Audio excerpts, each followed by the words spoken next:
You know, we all do that. Well, who then? And I had two our relatives, young girls, here at the end of the school year saying, wow, they were nervous because they had to do a presentation for school for extra credit.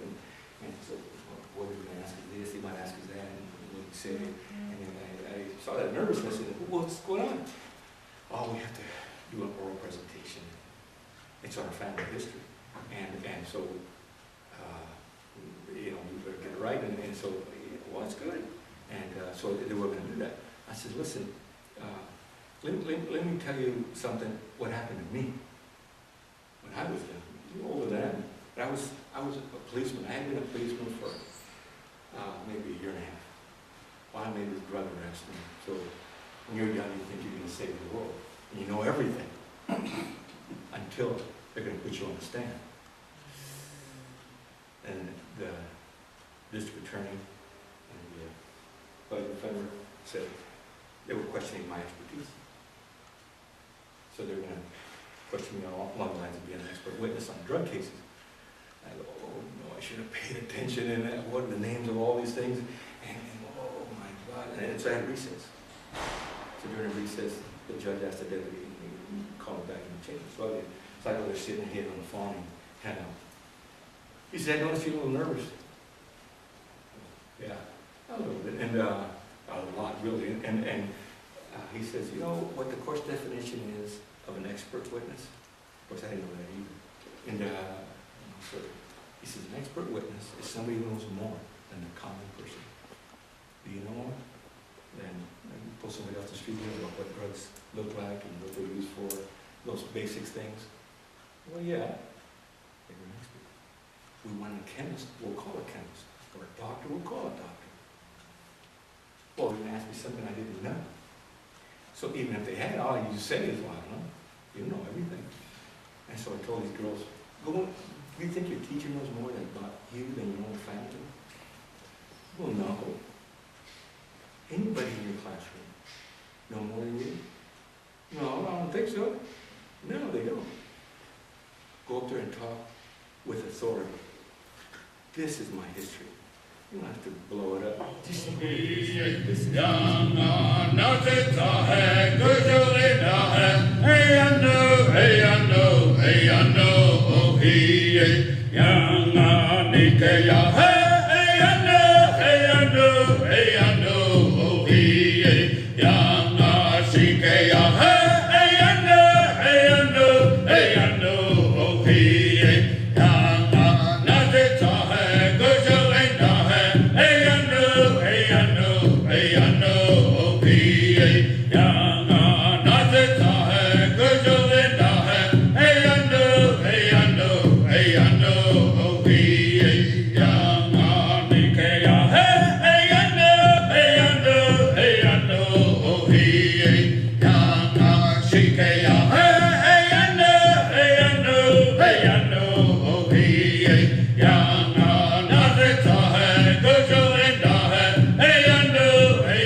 last thing you give is something living. When you walk away, you leave something that is passed on, something you leave in return is something living.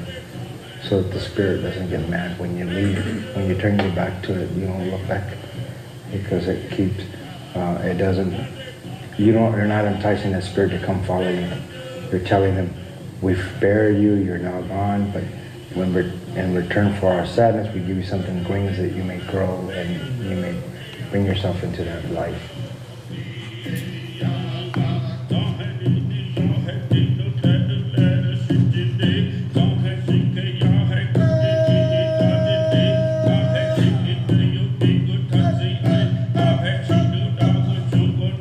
Hey,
hours from Mescalero straight to Carlile. Daniel came from the UN over to Carlile. And when we get there, the people there said, well, you know what, that's a long drive for you to come. Let's do this tomorrow. And my quick response is, we didn't come here to sleep. We came here to do a ceremony. This is what we're going to do. I could have stayed home and slept. We did it without very little sleep. And so we did all of this, not thinking of ourselves, because we weren't doing it for ourselves. We were doing it for those children that had taken so long, but that was just two of them. There's so many has been represented here, and that's just at one school. There's so many around all over the place, and those are just the ones they know. And you saw some of the graves there. You know, there's over 200 graves there. There's, I don't remember counting them, but I went down every grave and read it on a video recorder, each name, and I came across like, oh, I had 40, 43 of them unknown, unknown, unknown. Say that 43 times. That's how many children are buried there that didn't even know their names or sexes. How could that be possible? But yet that's part of our history. And who's gonna stand up for those children? Who's gonna stand up for them and speak for them and give them a little ceremony? And we went down to every single one of those graves, because it wasn't just our children. There's so many others there, and how many others scattered around. Daniel, you want to say a few words here? Years ago, when I put the video together, what started off as an email question turned out to be a huge project. Prior to me coming to NAT and being interviewed, when you go into the Carlile Indian Cemetery, there's 750 tombstones there. And when you're walking in the wind, the way the wind blows, it gives you that really, really haunting, spooky feeling, right? But we don't talk about that. We know that they're there. A lot of them never got to go home. They're being held as captives. They're being held as pawns of the U.S. government to keep them from fulfilling the policy of acculturating and getting some of the tribes to behave, which didn't work. It was a failed experiment. The Pride experiment failed. What was the Pride experiment? They opened up 16 Indian boarding schools throughout the country during this time, and they brought in all the native kids from every known tribe in the United States into these schools to show them English, to read and write English, show them a trade, because they assumed that we didn't know anything. So they assumed that native people didn't show their children how to live, how to survive off the land. So a lot of them lost their identities, and this had gone on for more than 50 years. Around the 1950s, the end of the Pride experiment failed. The government says, enough, let's not do this anymore. So up until that point, no one had ever done the research. What happened to these kids? And I was emailed this Jacqueline, I call her Jackie, but Mrs. Segal, she had made an inquiry as to, okay, well, what are these kids doing here? I said, wait a minute, no one knows, only our family, that these belong to these children are part of our family, belong to our people. So, as a result of what has happened with as a result of this, they had a huge conference 2 years later. People from Canada, from Australia, from New Zealand, from all over the world came and converged onto this, just to hear what had happened here in the United States, because a lot of people were shaking their heads saying this is not happening in the United States. It did. Genocide started here in the United States first. It was something that was inherited that was brought over by the colonists when England came and found us. You know, people from England, from Spanish that found us too. So we can't change what has been done. We can only try to explain, but the explanation had ended at some point. Well, what about the native perspective? What about how the natives thought and what they thought about their people was never told. So when we had a conference for this video, hundreds and hundreds, I remember they had only allowed 200 slots in this auditorium, and it was full. There's people, we had to have a series, in 2 series of 2 different events the same day. So they moved us over to the next building, and we were out there. That's the day we had the buffalo dinner, and they ran out of buffalo. So it's like me being the last one to eat, I'm over here running around talking to everybody. Finally, I said, sit down, I'm gonna eat. And you look, and they had not expected such a large turnout. Well, what had happened is that the following year, other tribes, the Navajo, the Cheyenne, some of the other bigger nations, they decided to bring their scholars to Carlile, because Carlile had been slated to be destroyed and demolished, not knowing that underneath some of the buildings were the actual cemeteries. In fact, one of the things we fought for is one of the main headquarter buildings sits on top of the original cemetery. And so they were going to demolish it, but if they did that, even taking one pole out, well, remains all in there. Children. Remember, these are all children. And so we stopped that. Now Carlile has become a magnet in the United States for natives to come and do the research. The Barbara Landis, Bodicita, this lady just worked so hard for us.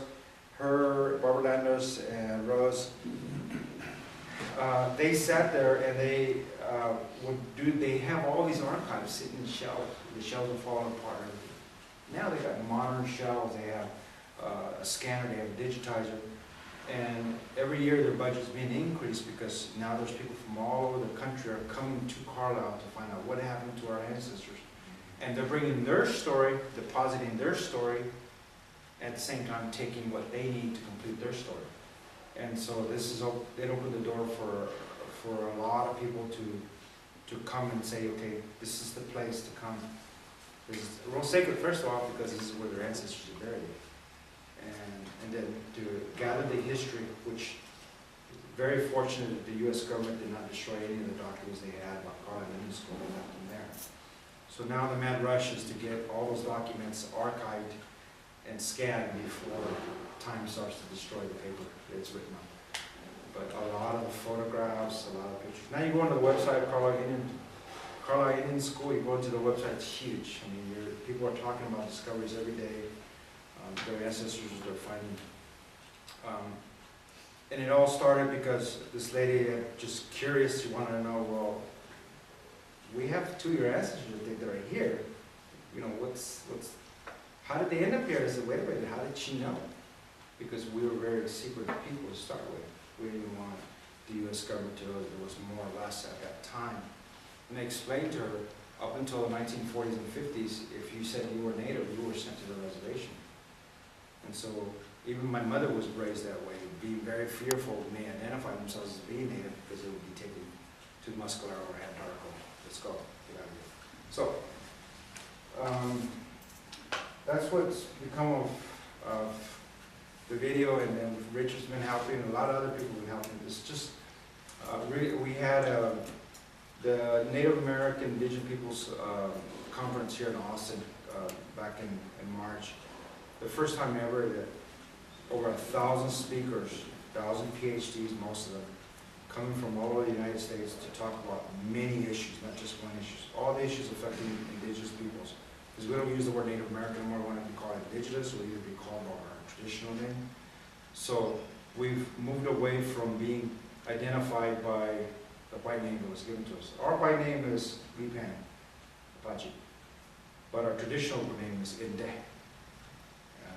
Now we have people out there telling us, hey, you're copyrighting our name. No, how can I copyright my name? You know? So we're now finding ourselves intertwined with academia and scholarship that says that, well, we wrote about you people, so we own your history. No, you don't own our history. Very little has been written by natives for natives. And when we do try to write something, we always have somebody who's sitting, some PhD who's sitting up there saying, well, it's going to conflict with the book that I wrote. I made millions of my books, so let's say that this book's not good. And that's what's happening. So, but now academia say, you know what, wait a minute, time out. Academia being the universities and colleges, they're saying, enough. Well, let's now let the Native Americans tell their story, because their story will be more valid than mine. Recently there was a book done by an author named Clayton Anderson. He's a professor. He claims to be the expert in the United States, to be the expert of Texas Indians, period. That means any Indian living in Texas, he's the expert. But he's never met any of us. And so when I put him on the corner, I says, how can you profess to be an expert in my people's history if you've never met me? Or you can't even pronounce the name as it's being pronounced. Well, in academia, we are in charge, really. I go, well, I'm going to write my book, and we're going to see how that challenge is faced. I'm going to attack his book to say, you know what, don't say that... It's only the right thing to do. Yeah, don't say that another nation came into our state and conquered us, because it didn't happen. There's only three tribes recognized in Texas: Kickapoo, Alabama, Pashada, and Divas. And none of them are indigenous to Texas. They came in early 1800s and the latest the 1880s. And so within that 100-year period of time, these three nations came in, they became recognized as Texas tribes. How was that? When the true Texas tribes were never recognized. Apaches, Guatecan, sub-Sierra nations. Even the Cherokee want to put their hands into Texas because it's like, for them it's a monetary value, and we don't look at it that way. So a lot of Texas is off limits when it comes to the U.S. Court of Claims. But mine isn't about politics, mine is about telling the history, writing the history. So I'm in my 4th year now, my PhD, and I got about another year left at the boss, and my book will come out. Will support what we're all doing here, is trying to find more about who we are and what we do on this world. But it only took one person that told me. It only took one person, that was you. One person can make a difference and make change. And I've seen that done here recently. You know, the Indigenous Peoples Day that was held here, you know, it took one person to do that, and look at it now. It's gotten coverage, now people are saying, hey, wait a minute, we're finding interest in that. Why is that? We got students in El Paso writing about the event here in San Antonio. Hey, how come they had Indigenous Peoples Day? We didn't have one in El Paso. We got 3 tribes right here. We got Tiwa, we got the Tiwa from New Mexico, and we got the Muscalero. How come no one had an Indigenous Peoples Day here? And so a lot of interest is being drawn on by small groups, grassroots groups that are saying, you know what, it's time we need to be recognized. We don't need the World Heritage Fund to come in here and tell us, UNESCO, United Nations, World Heritage Fund to come here and tell us, hey, you know what, we want to recognize you. While they had bachelor students do 1 paragraph descriptions of each one of the nations, we don't need that. We want them to tell the true history, all the people who died here, all the people who are buried, all the people who are listed in the census. That's what we want. We don't want your little small narrative that says, oh, they were happy, they got converted, they planted crops, they intermingled, they're not Spanish. Look in the mirror. You know, it's not like that. And so the video has brought out a lot. It's brought a lot of questions out on a higher level. The scholars, they look at it and say, hey, wait a minute. Because I touch on 3 different components. I touch on the religion, the cultural, and the social part. You know, how do we continue to live? How did it change our way of life? And then the last part, of course, the religious part. To us, that's a religion. Our people are a religion. You know, we've been taught from a very young age that the church is the religion. No, it's the people who make the religion. And so, I thank Richard for having us, because he's been doing this a lot. And he's been real patient with me, because the agreement was that I'm going to continue to get my PhD so that I can thrust it forward. And, but he was there. He's been part of it from the beginning. So I owe him a lot too. You know, rushing to New York City at rush hour, driving all the way to Pennsylvania, and then it starts snowing, and you get up and say, "Can you handle this?" He's sliding around. So he's a police officer, ex-retired police officer. He slides around everywhere.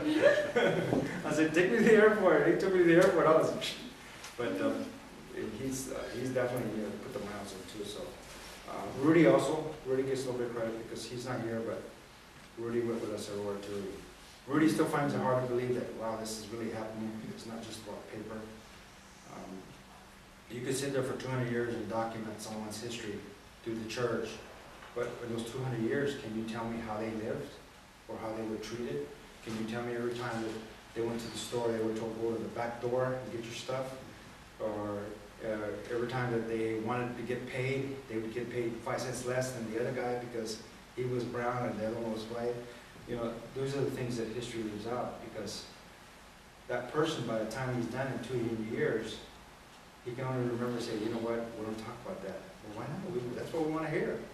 And that's what had happened to our people. We didn't talk about it. So it took the video to open that up, not realizing that it just didn't happen to us, it happened to just about every native tribe in the country. It opened the door up, and like I said,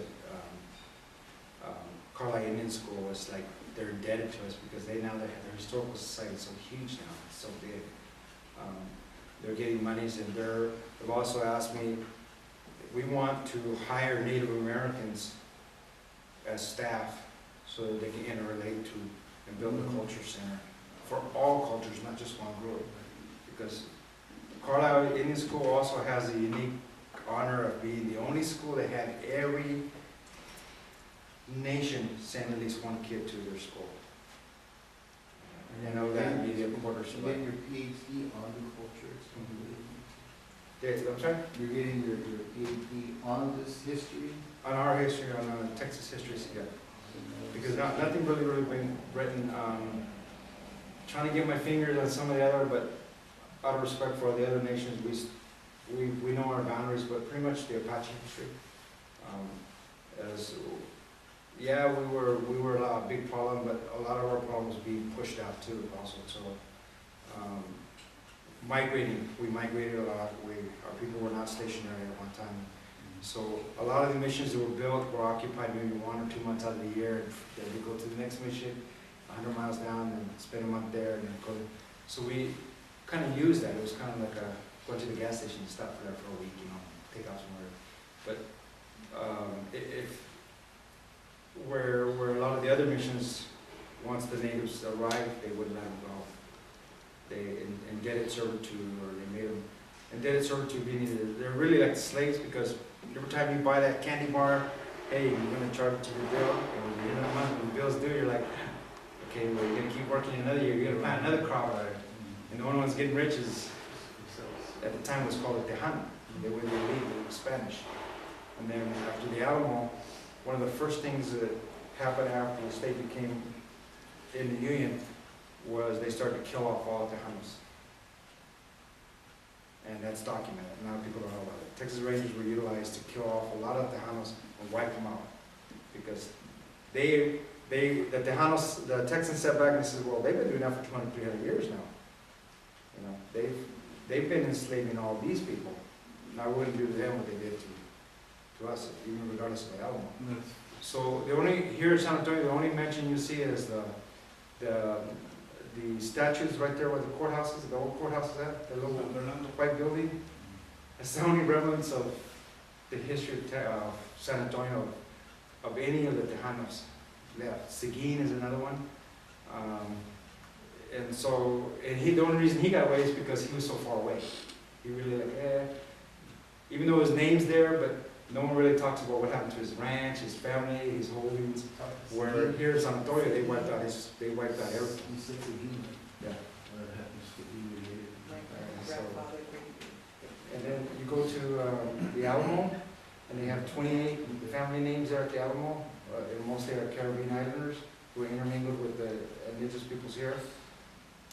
And the one thing about the Daughters of the Republic of Texas, they don't want to be pushed into the reality is that, hey, wait a minute, what about our people? We were here too.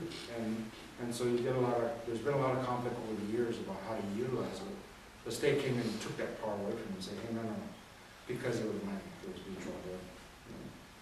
And so it's $1 billion industry. $2 billion, well, 3 years ago. Now it's a little bit higher. And so money revolves around the ownership of the churches. The titles are still owned by the Catholic Church, but are like on temporary lease. The national parks, this is into the Republic of Texas. They took all that away. So let's just have one owner, and that's the state.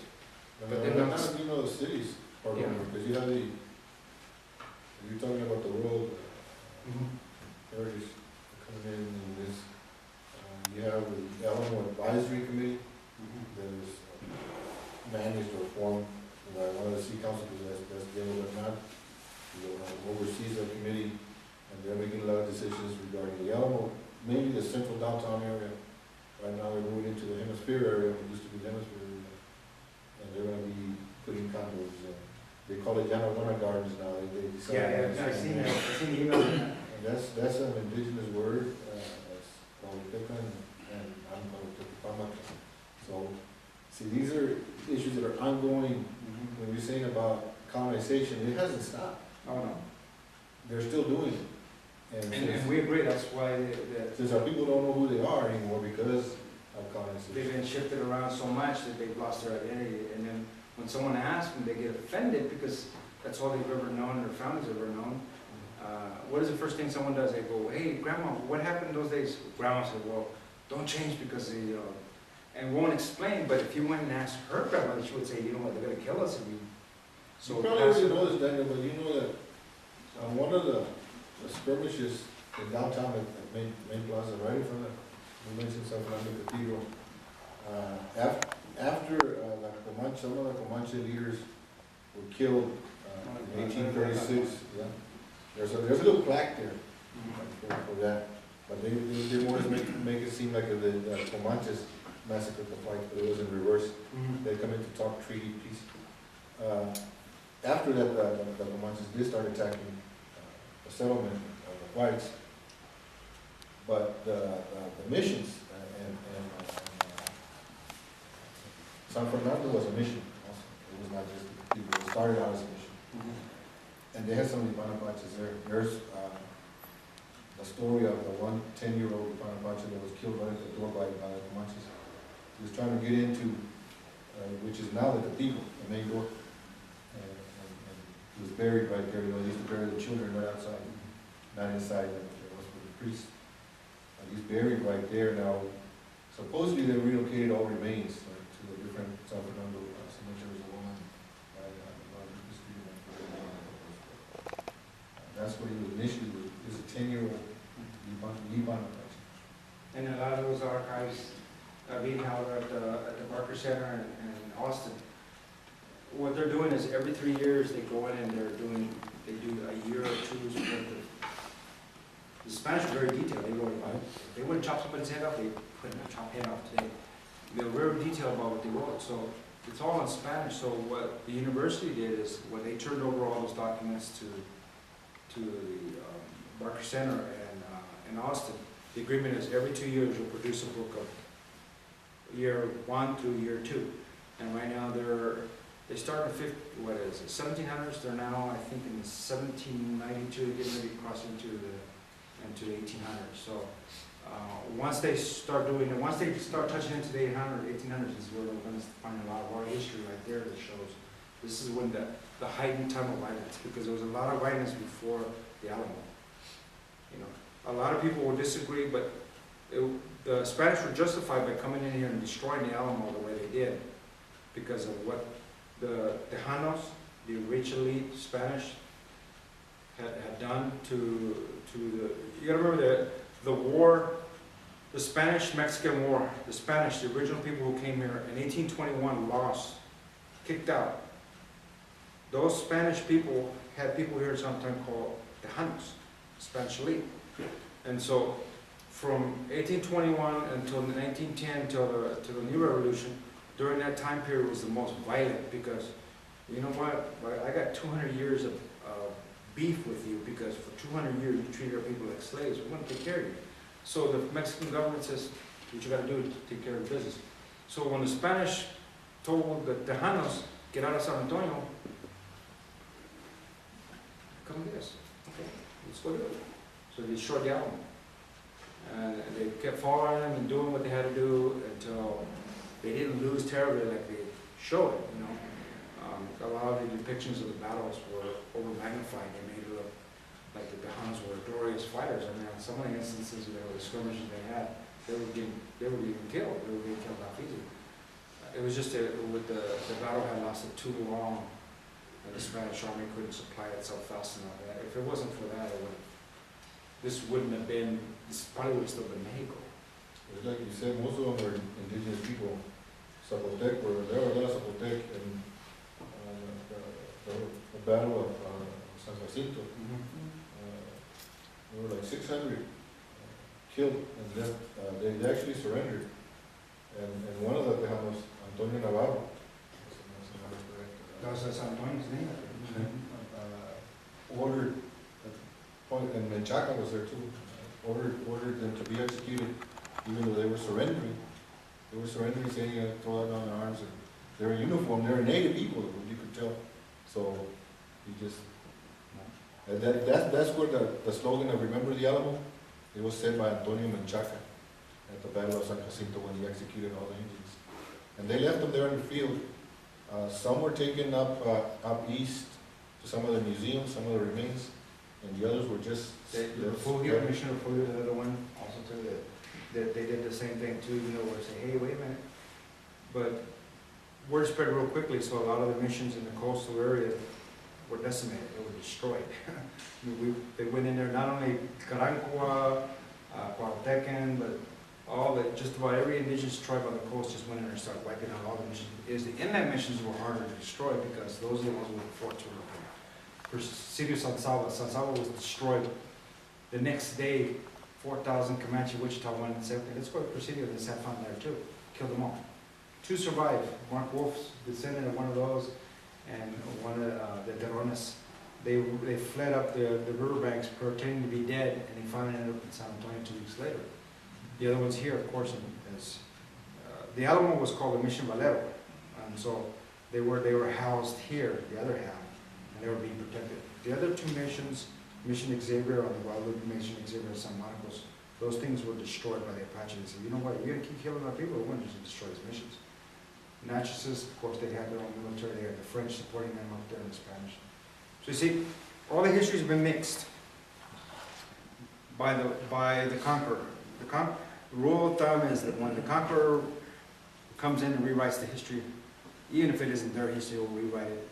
So we as natives now are saying, you know what, the indigenous people want to rewrite their own history. We're tired of someone else telling us about our history. We want to include those very important things about, you know, when Grandma talked about mining corn and very indigenous. Tamale was a very indigenous thing, you know. The napale was a very indigenous thing. These are foods that they were given to the cows and to the goats to eat because it was unfit for consumption by the Spanish elite. So, rewriting history that way, slowly. And now to the point now where academics taking notice. I mean, having this huge event that we had of 1,000 scholars, and they're saying, hey, we want to come back to Texas, but we don't want to go to Austin, we want to go to San Antonio. You know, and so I have to try to see if we can negotiate an Indigenous Peoples' Day for that time period so that we can interlock and make a big boisterous outcry because we have people from all over the world come to that event. And I mean, it took me 6 years to get them to come here, and they finally came. And where did they take them? That's the water. Take them to the Alamo, show where all the people died, and show them that monolith that's done by the Emperor of Japan, you know, knock it down, you know, tell it.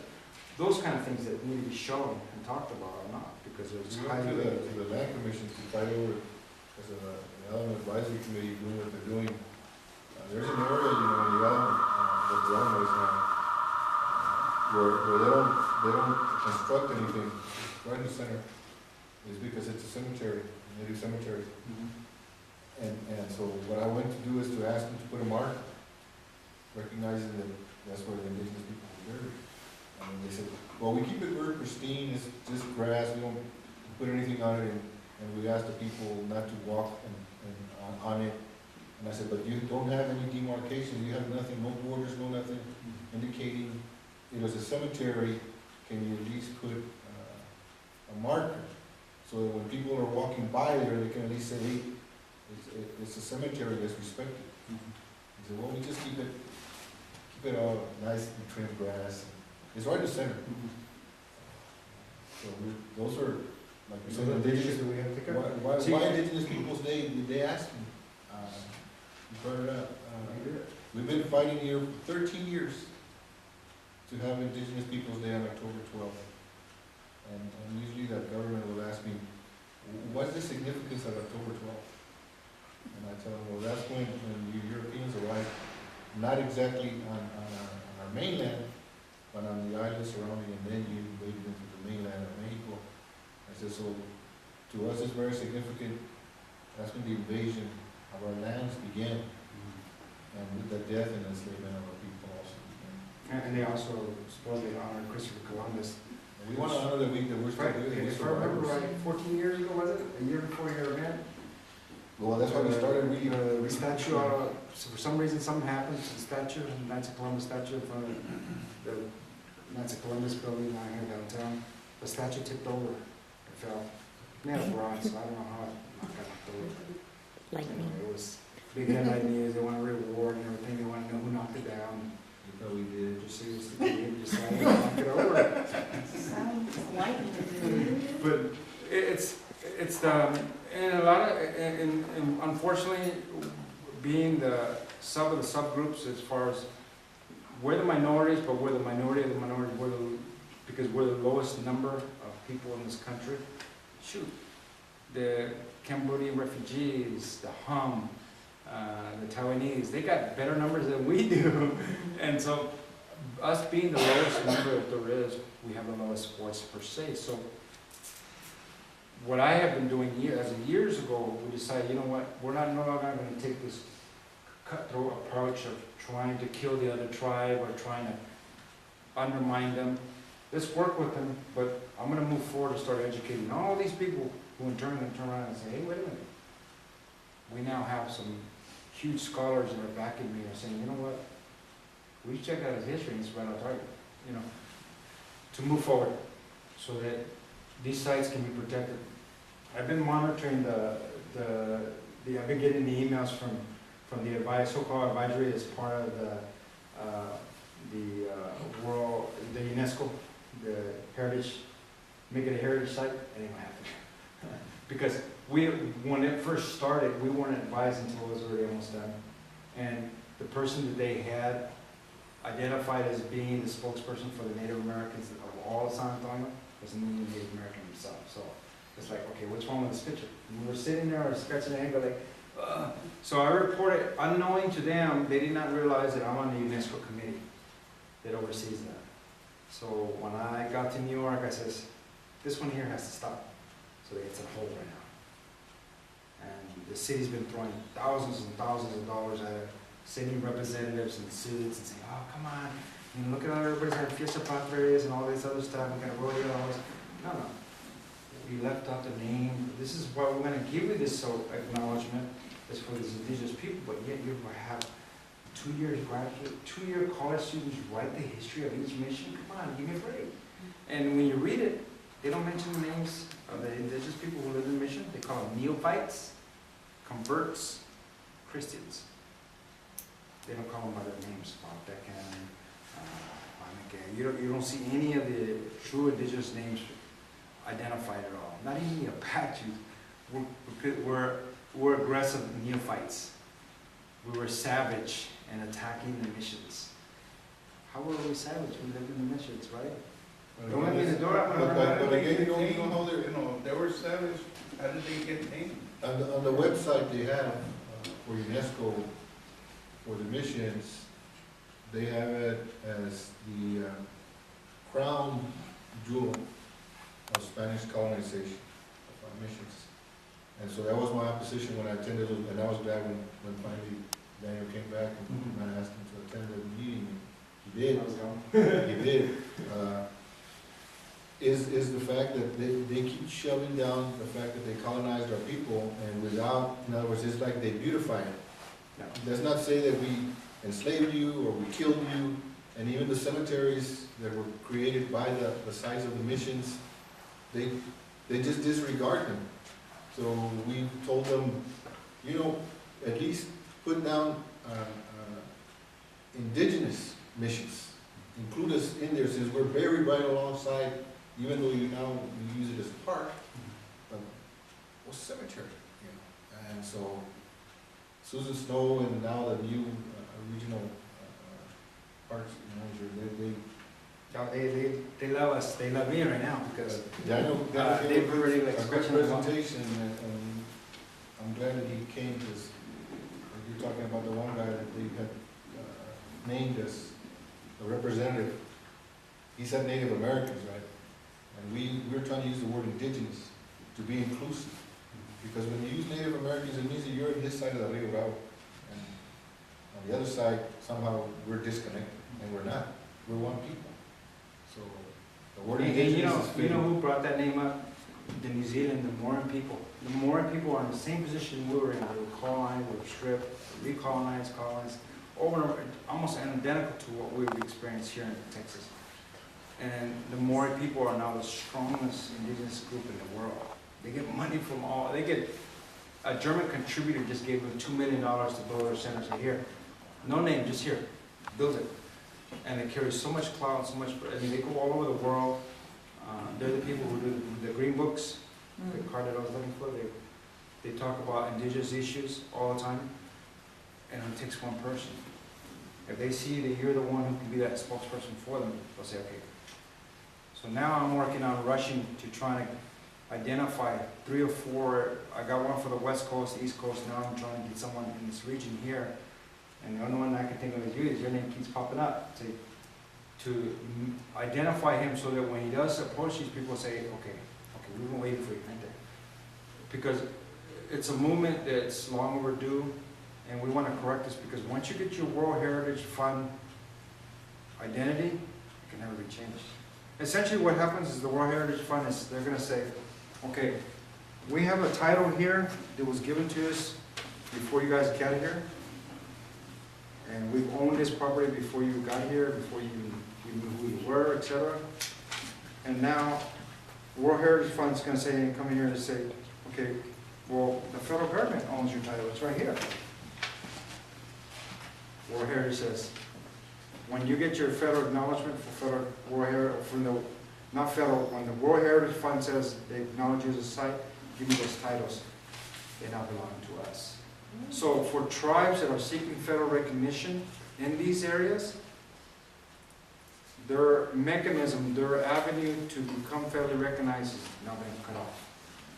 There are monies that the federal government puts into these regions, like let's say the whole state of Texas, because this fund's going to cover Texas, New Mexico, Arizona, California, all the states that have missions, Florida, 5, I think it was 5.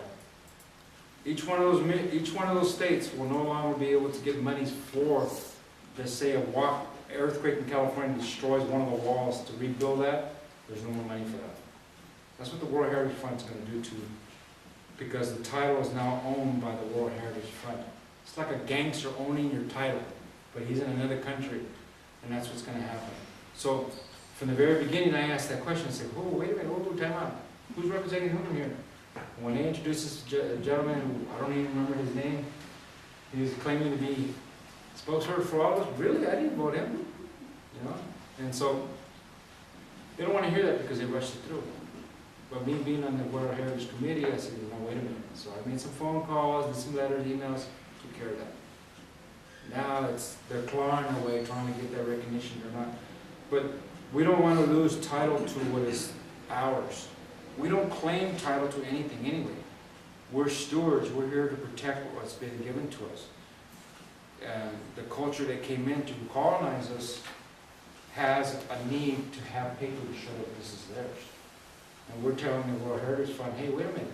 If you really, really wanted to do this as an indigenous perspective, we don't need that paper, but do acknowledge us. Don't call us neophytes. Don't call us converts.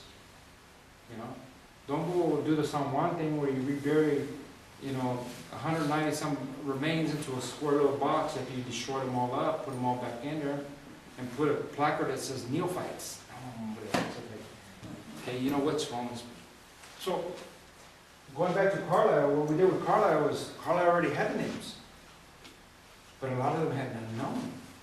Well, the only reason they had an unknown is because they didn't know the child's name. They did not know that in those files was the actual names. It's just a lot of American-speaking people couldn't pronounce the names, couldn't say the names, what they called this kid. So last year they acknowledged, I think, 4 kids' names. And the names are the actual last names of the family members. When they went to go to the tribes, they went through their old archives, the 1800s, and found, okay, they took this kid away. It matches the same year as this kid. Then now they got their names. It's painstakingly a long process. And that's what's been going on too also in Carlile. And that's why they're really, really elated about it. Really, and like they told us, we've done so much wrong to you. But it was not them, it was a policy the government imposed. They were just simply the employees of this school. fortunately for us is our ancestors' family owns the lake. And all the little cottages right there were, I mean, I got to sleep in the same room as my great ancestor, the one that they used to sit on Jim Thorpe's shoulder. And I slept in his room, in his bed, and he says, "This is for you." And so I went to sleep. In the morning, the crickets were going chirping around. I said, "Crickets this time of year?" And then it starts snowing, and the crickets are gone, right? But we feel validated, okay? So what I tell everyone is, when you're being told that your history, man, a lot of our histories are accurate. The only thing we lack is a secondary source or third source. Secondary source could be a newspaper, church paper, magazine, newspaper articles, or maybe one of the, maybe the Knights of Columbus say, "Oh, we like to thank the individuals who attended this party for this person. You know, this is acknowledgement of this event.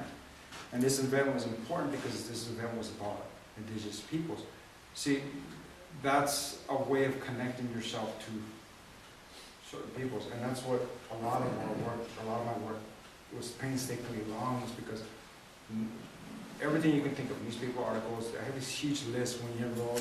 These are the things that you need, because we not only have to validate, Texas did not keep birth certificates until 1932. So if you were born before 1932, you're legally not here. Okay? And there's still a lot of us that are here that is 1932 prior to that. After 1932, up until 1932 to about 1940, unless you're a millionaire, you didn't have birth certificate. So when someone says, "I got a 1932 birth certificate," I'm going to look at it. First thing I'm going to look at is seals and stamps, and I'm going to look to validate it through the internet. Okay? From 1940 on, it was mandatory because of the war. You know, you had to have birth certificate. You had to go down. People who were signing up to go to the war, World War II, were doing their birth certificate at the same time. You'll see the dates of the birth certificate and the registration to the army at the same time. And you're like, wow, how did that happen? And a lot of them would just throw the names and they would write them down. You got to remember, the person's writing it down. It's not Spanish, he's not native, he's just writing whatever he's hearing. So a lot of like the names with Martinez, with the S on it, with the Z, with no N, with the E, M-A-M-E-R, you know, Martinez, you know, you get all the mixtures of different names. Gonzales with a Z, with an S, with an I and N. You know, the names would change that fast. So now, when you're looking back beyond 1900 in Texas, the best places you're going to find things, there's two libraries here, the John Leal papers, L-E-A-L, John Leal. He has all the mission records. Barker Museum Library, which is right next to the Longhorn Stadium there in Austin. You go there, they have all those archives, plus the original handwritten archives from the time of first contact, 1728 to about the 1837, 38. All those documents are there. And most of them already are, like I said, they only had like 30 more years left before they completely translated the whole thing. But from 17s to 1801, I think now, have all been translated. What's the music again? Baker? Barker. So the other one is the Clayton Library in Houston, that has the largest collection in the Southwest, has the largest collection of geological and historical documents anywhere to be found. They're like huge. It's right across street. They're right across the street from the Jewish Center. So if you can't remember the name of the Clayton Library, just remember it's right across from the Jewish Center. So just Google Jewish Center in Houston. That's where it's at, right there, right across the street. It's huge. They will help you. They even got the programs. They'll sell you the programs. They'll go in there and they just picture a library just full of diaries and Bibles, and they pull them out. And, the Indian agent for our people, John Neighbors, his grandson lives here in Universal City. And before his grandson died, he said, "Come over, Daniel." Okay. He showed me the Bible. And in the Bible, this is Robert Neighbors' birth certificate. Are you kidding me? This is the Bible. Back then, the Bibles were considered birth certificates also. Because it actually had the name, the place, and who gave birth and what. Because in the old Bibles, you remember how you used to have the name and mother and grandma and all that, and it was like writing a book every time someone was born. Same thing, it's considered a legal document. So you have your primary source. Now, oral histories. Well, Grandma remembers going visiting Indians in Santa Fe in 1930. Okay, go on the computer, find what happened in 1930. I can't find it. Go to the missions. Can't find it. Go to the church. Hey, wait a minute, we found something here. The church had this huge Native American day on that day. Okay, who was it by? Where was it held at? Okay, give them a call. Yeah, we got papers. We got all documents show that. We have lists. We have guest sheets, sign-ins, and who was all here, what they did, what they sold. Hey, there's Grandma's name right there. That's proof. The other proof being your oral history matches with what's going on after events. Oh, my grandmother remembers grandfather being shot off the horse in 1900. He was shot off the horse by a U.S. soldier who was chasing him. They shot him off the horse and they buried him in that town next to it. Okay, go on to the U.S. military records and National Archives. Go into the U.S. records and you type it in, New Mexico region, person being shot this day or this year. Okay, it breaks down by the year. Okay, now it breaks down by town. Yeah, we can confirm Soldier X shot this man. This man was the following. Guess what? There's a photograph, because in those days they used to photograph the people they would kill. And underneath they'll have the name, Indian, wild Indian, savage, killed by Lieutenant blah blah blah. Okay, now you have, that's a birth certificate. That's a death certificate right there, all in one. So this is how you work, the genealogies work. I mean, how you're. Remember You the can tell a archdiocese, story. You mentioned that the church, but the archdiocese here, Yeah.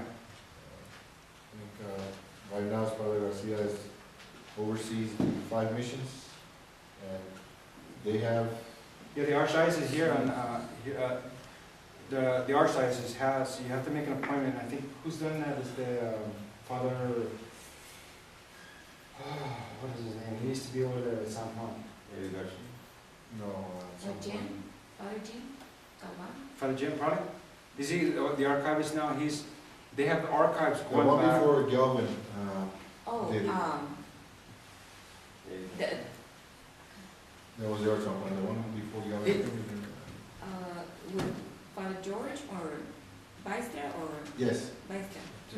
He had the archives go back from the time they got off the ship. It took them a year to get here from Port Indiola. They were in Port Indiola, which is down in the Gulf. And back in those days, remember, this whole was grasslands, savanna. They didn't know where they were going. It took them a year to get from there to San Antonio, where they said, "Oh, we found it." They put the cross in the ground, and that was it. They started building missions on top of existing villages. Now, the archive goes from the time that they left the Caribbean islands to the time of the last mission being closed, which is Mission Espada. And they go into great detail, and then after that, up until about the 1900s, very accurate record of everybody being baptized and born. The minute you were born, you were baptized. And you had to have your holy name and all that stuff. And those records go back all the way back to the first contact. They call it the first 300 families, it goes back to that. So the archdiocese has, and they give you certified copies. Those are even better than the Constitution, because you get this little crest and seal. But that's just, it's like $11 a pop, right? Something like that. $11 a sheet. But if you can go in there and find all your genealogy going back 10 generations, I'd pay $100 for all 10 generations. Say here, because each one will show servant, indigeno, and it even shows the name of the tribe that they belong to. And then it shows the father, the name of the tribe. And then right around 1830, they stopped doing that. They put down Spanish with white. But you have 3 or 4 or 5, 6 generations, up to 6 generations, where they're including the name of the tribe being consistent, so you know what tribe you come from. Rudy has that. for me to get it from Rudy, say, you better give it to me because this day's coming real fast. So, see, I was able to secure that from Rudy. Rudy Bettis is one of our members. I went into Archdiocese. He was an usher boy at San Juan, his father was, his grandfather, all the way back to the dinosaur times. He's got ancestors that were all baptized and buried through that church. The old Espada Cemetery, which is located up there when you first cross to the right, way in the back. I got tombstones back there in my family, and he does too. And I said, so those are the original mission, but in the middle of Espada, where that big old tree's at, all that's all cemetery, but they just don't tell you that. Because they had two major outbreaks. 1761 was the first one, 1792 was the second one, and they killed about hundreds at a time. They just buried them. They wrote their names down and buried them. So, the Archdiocese Archive is one place that you ought to go to if you know your ancestors come from that. A lot of times, when you start asking the father certain things, and well, I want to find out, just go in there and say, hey, look, I want to find out my family's ancestry. That's all you have to do. Do not tell them you're looking for your indigenous ancestry, because a lot of times it stops right there. Unfortunately enough, we still have that. Until the church changes its canon laws, the law of canon law says that you're first a parishioner of the Catholic Church before you become a native savage. And that's still ongoing because a lot of that culture hasn't changed. Now, as we're getting new staff and new younger generation fathers and pastors who specialize in archive. Remember, the father's in charge of the archive, he specializes in that. But he was raised in the old way, where, So, with Rudy was unique because we went in there and just looking, we told him his family used to be an usher. He was an usher for Espada. So, boom, here comes the books flying out, original big old books. They're flying out, and he's writing them down, and writing them down, and writing them down. He got everything he needed. 2 weeks later, we went in there, Rudy goes, well, I want to know about this Indian from his mother's side. Well, I was just here last week. Right here's the paper. Yeah, but so the door was closed. So, to change that, it's going to take a while, but it's changing slowly, because I hear some people are being successful in getting that done. But anyway, I wanted to share just a little bit of that, how we do a little bit of the research, but definitely we're looking for the Indigenous Peoples Day to become uniform, especially here in Texas. If anything, it's going to start here in Texas, be more uniform. Like I said, you raise a lot of eyeballs on a possible people to say, wait a minute, why didn't we have one? Yeah. You have the resources, you have the organization and the universities, but over there it's still good old boys, and they're kind of afraid to move forward a little bit. We just need that. But definitely we wanna change that. Do you see the state taking back the missions, or? No, the missions doesn't belong to the states, it belongs to the church. No, but what I mean is pushing out the National Park Service. Is that going to happen? The National Park Service has too much money invested into it right now. They But really they won't need. do it. If anything, the church stands a chance of losing its title. Yeah, because that's what the Park Service is trying to do. Yeah. They're trying to convince the church to deed over their properties. And that's why they've been buying up all that property along the Well, Mission look Trail. what they did to all the people when they got the flooded. They've been flooding every year for the past 400 years. They've been flooding. That's why the houses are all built high between San Juan and Espada. All those houses are built like on pylons. They're built that way for a reason, because every year would flood. And here, the year before they do this thing to UNESCO, all of a sudden, we're going to condemn your pipes. What pipes? The only pipe I had was the one going down the ground to get my water. You guys don't got no pipes here, get out of here. Yeah, that's how they've been buying all that property there. They're buying it because they want to finish a little picturesque Yeah. water walk. Yeah, and if the people don't want to sell their home, will they condemn them?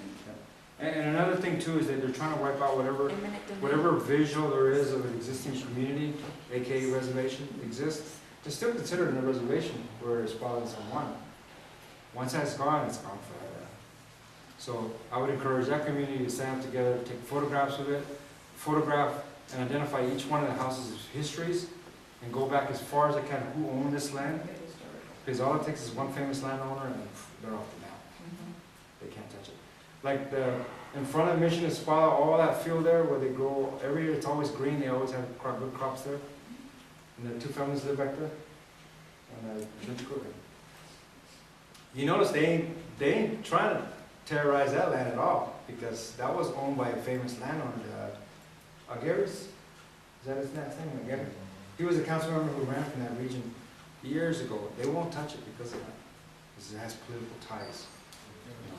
And so, anyway, that's how I'm looking forward to moving and to trying to change. No more of the fighting thing, it's more of what we can do on paper, to using their own history, their own words to upstage them, to get them out of the way.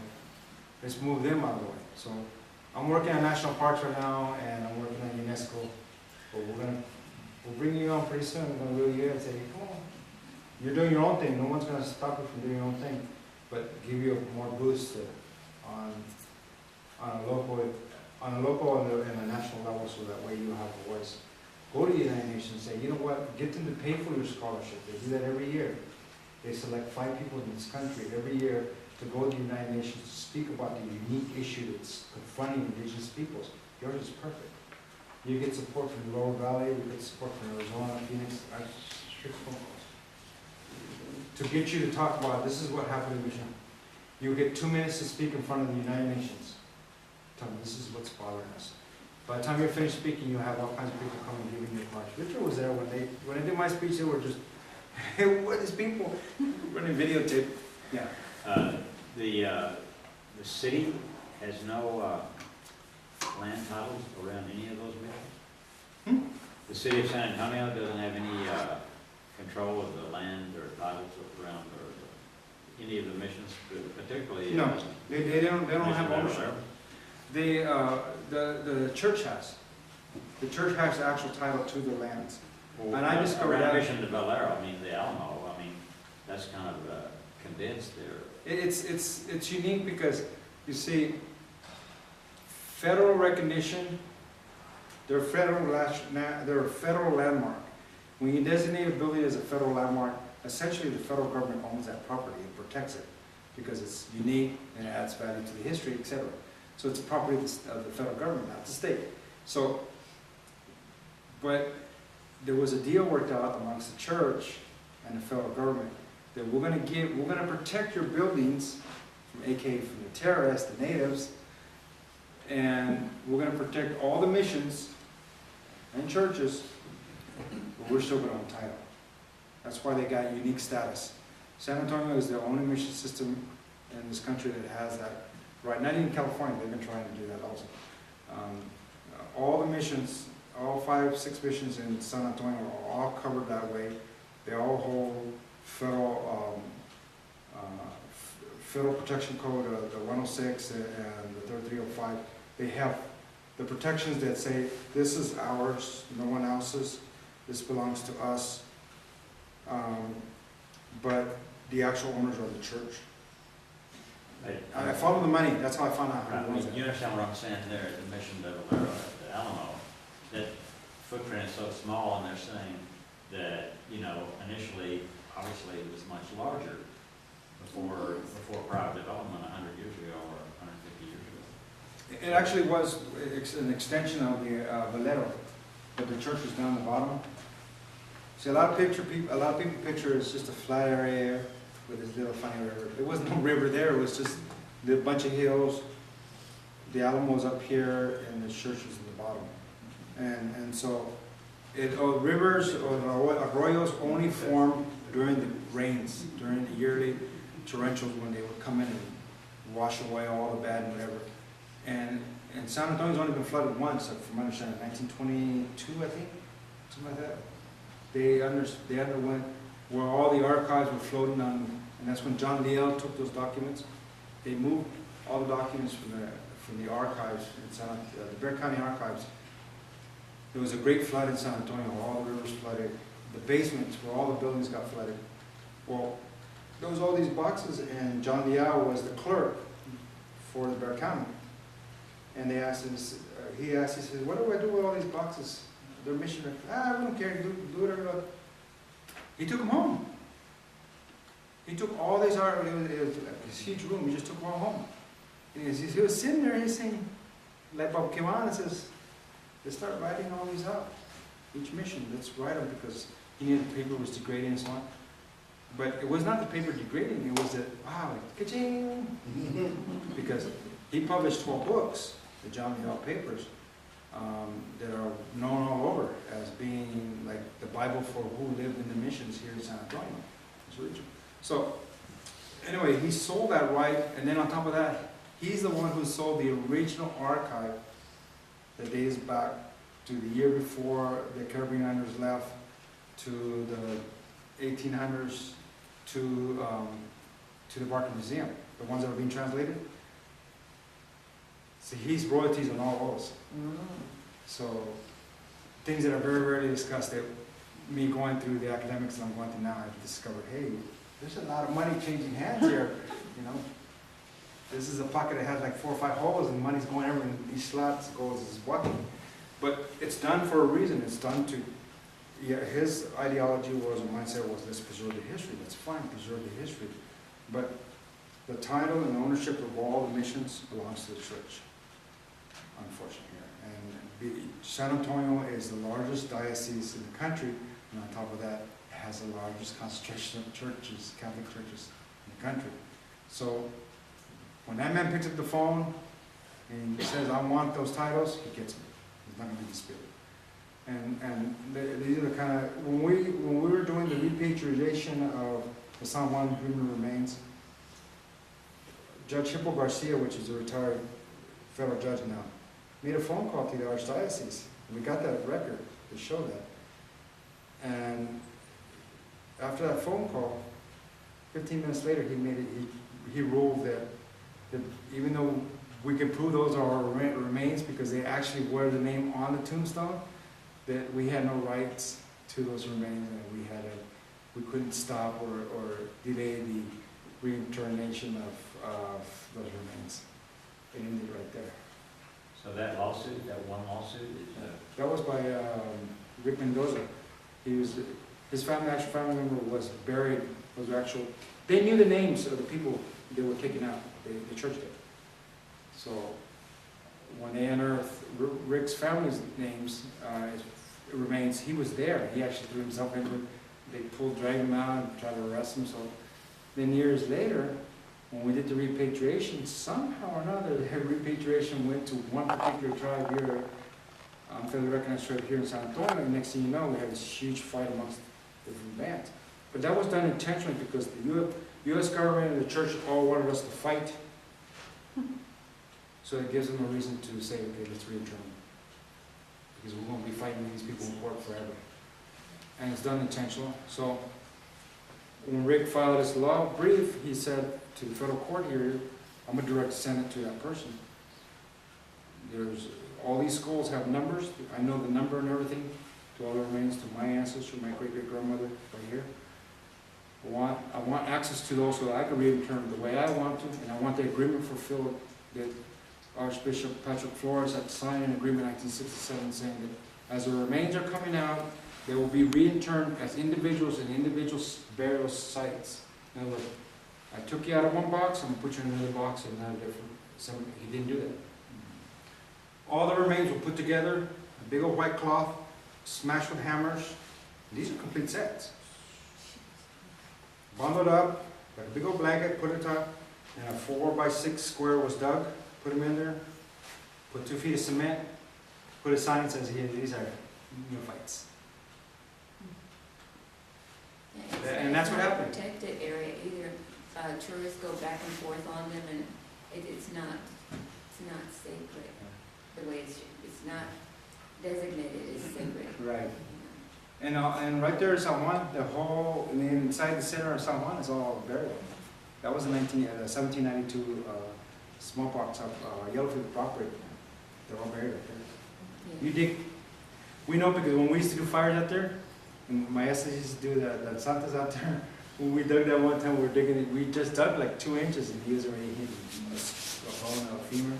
Yeah, So they came in and they re-earthed it. They had like 269, and then within months, they were just down to 49 people. That's how bad the epidemic was. So to rewrite this history, we need to know our history first. So that's why viewing documentaries like this to help you identify, okay, what are the traditions first of all? Let's talk about the traditions, write them down, and then let's talk about what's acceptable, what not acceptable. Don't negotiate, oh, I'm gonna call you natives. You know what, I'm gonna be called this way. What is your name? Your name's John, do you want me to call you John or hey you? Because I can call you hey you every time I see you. See, out of respect, they should be named either indigenous or by their names if you know it. And so you're not gonna, I strive to push the indigenous peoples not to buy into compromise. Oh, well, we can do this, but at the same time, over here, we'll give you like $100, you can have a little mini power. No. You know, we don't, let's not operate like that no more. Let's be serious about it. I want this in writing. I don't want just your mouth talking. I want it in writing. I want it notarized, saying that you're going to say that on this day you're going to acknowledge us as being indigenous from this point on. No longer will we call this Native American savage or tribe or whatever. And so we kind of discussed it a little bit in the video, but as a result of the conference that we had, one of the issues in one of the forums that they had a lot of little breakout, a lot of little classroom workshops. One of the things they talked about was gaining back your identity as you see fit, not nobody else. Because who knows more about their culture than yourself? Nobody else does. And unless it's an elder, you know, somebody from your tribe, who can tell you this is your real history, it's different. But to have someone else who's never even visited your people, or doesn't know your people other than reading books, this is what we change. Like this. So, anyway, any big questions? Or? I take one question way back. The people in the federal government, the one that gives out money to fund something, some government that funds somebody to pay monies out.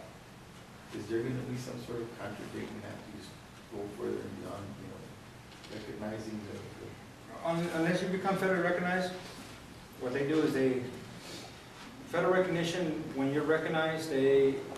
I'm looking at maybe you're looking at a conflict. What they do is they pay you for what it would cost your tribe. If you have 100 people, what would it take to house 100 people? What would it take to provide health care? What would it take to build a tribal business where 100 people can work? That's what they give you. And then you become federally acknowledged, then you're eligible for education benefits, you're eligible for housing, but then you're put on this huge list. So what a lot of tribes do now when they become federally recognized is, we want to see the houses first before you give us this paper saying we're acknowledged.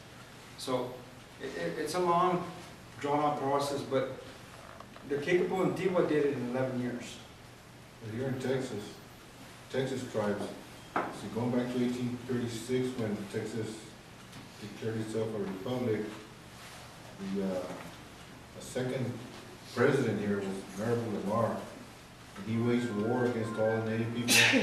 So since then, they declared that there were no more Native people left in Texas, no Texas indigenous people left in Texas, because they chased them into Mexico, up into New Mexico, Oklahoma, and those that stayed here had to be Mexican, which, like what I was saying at first, the misnomer of saying, well, you're a Mexican, but they meant Spanish.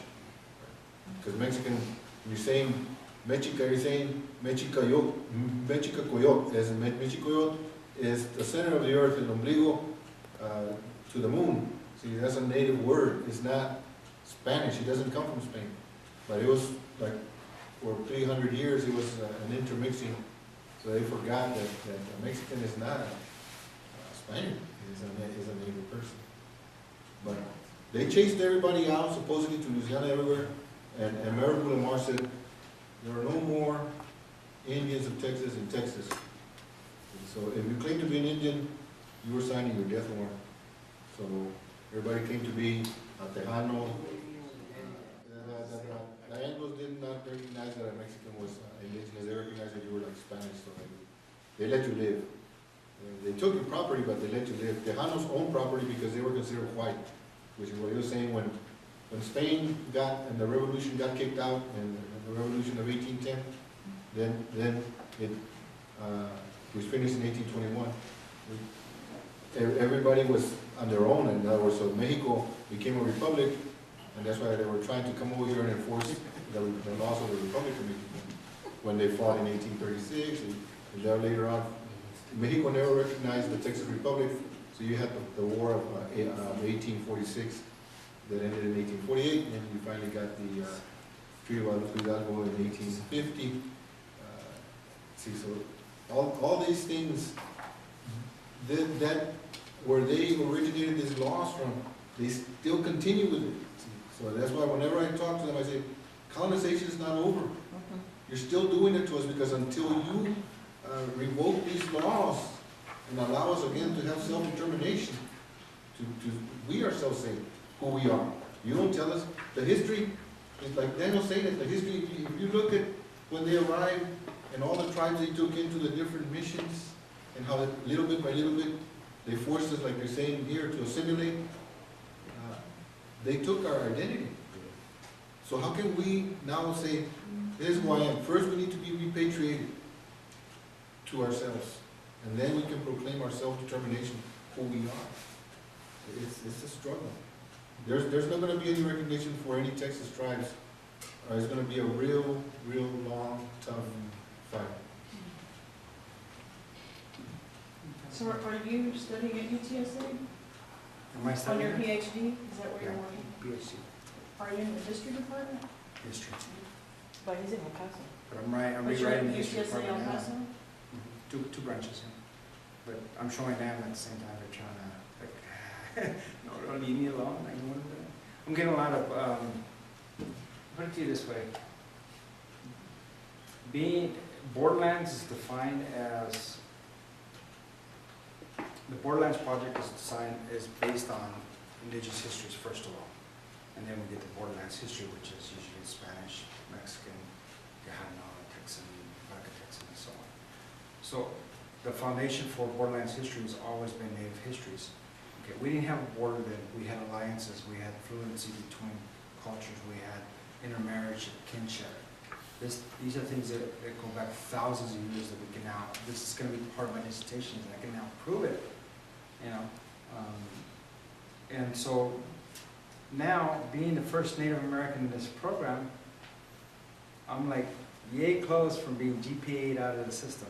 Oh, man. What does that mean? GPA. You have to maintain a 3.0 GPA. Oh, yeah. And so I'm like one step, I'm one scratch from being there.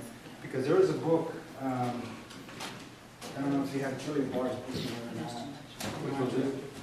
Okay. There's a picture. It came in the form of. There, anyways, this painting right here was done by Castaneda, I think Castaneda. But Julia Barr had done a book called Peace Came in the Form of a Woman by Julia Barr. And she's out of Florida State. She used the cover. Louis Berlanger in 1822 to 1828 lived with the Lipans. And he did anthological write-up on our people. But he also did photos, watercolor photos, because he was a botanist. He loved flowers and plants, and he showed the natives, our people showed him everything, what you can eat, what can't eat, what was there, what was not there. So they drew a painting of what Lipan looked, and a man and a woman. They were my grandfathers, my third generation grandfathers. So I opened this book. I'm at the university. We're doing a presentation on that book that day. I was. So I was doing a presentation. We read one book a week. So we got 16 weeks doing books for just one class. So I'm doing a presentation, and the professor looks, wow, that isn't quite correct. I says, the painting on the book is a painting of my great-grandfather, my third-generation grandfather and grandmother, done by Castaneda, done by Berlanger. Okay. So he looks at the book. He has all the students stop and they look at the book. I said, okay, first of all, now he's trying to humiliate me. That's fine. So I got something for him. So he said, well, according to this, public art publications come from the Castaneda book. I go, yeah, you're right, it does come from the Castaneda book. But let me go, I go, oh, but in that squabble, I pulled out an email from Julie Barr, the lady who wrote the book, saying, thank you, Daniel, for letting me use your great-grandfather's picture on the book.